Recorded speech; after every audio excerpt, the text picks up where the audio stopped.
Well, my name's Tilly Mortimore, and I'm the daughter of Harold William Mortimore, also known as Morty, who was the first man ever to take a tank into action on the Somme.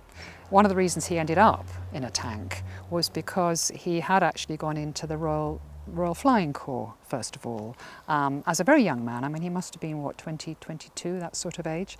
And he said it was so terrifying flying those things that he said were made out of cardboard and string, and that you could see the floor between your knees, that when they said to him that they wanted some volunteers for a top secret event, he said, "Me, please." And so he ended up in the tanks. It was on the Somme in 1916.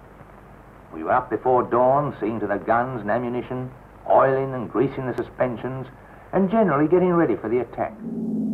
It started out at dawn on the morning of September the 15th, trundling through the sort of not knowing what was going to happen. There were these trenches of German soldiers which had been totally deadly on Delville Wood, and there'd been huge casualties. And so their mission was literally to clear these trenches, which were in a sort of zigzag format, of the German machine gunners. When his tank appeared at this trench, the German soldiers, just as a man, they dropped their guns and they ran. These tanks were enormous, they were huge, and if you see some of the pictures from the time, and if you read some of the letters and the reports from the time, I mean, just imagine you're in a trench, you're young, you're scared, and suddenly, out of nowhere comes this enormous, enormous monster, and it's firing at you.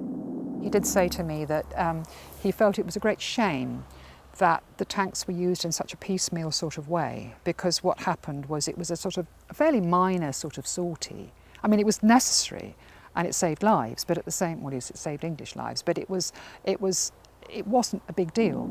And so he said, well, with that kind of shock factor, it would have made much more sense to have waited a little bit and then to have had a really strategic mass attack with lots of tanks. I mean, I'm very, very proud of him, obviously very proud of him. But, I just wish I wish I hadn't lost him so young, because I would have liked the chance to talk to him properly, properly about what it was all like.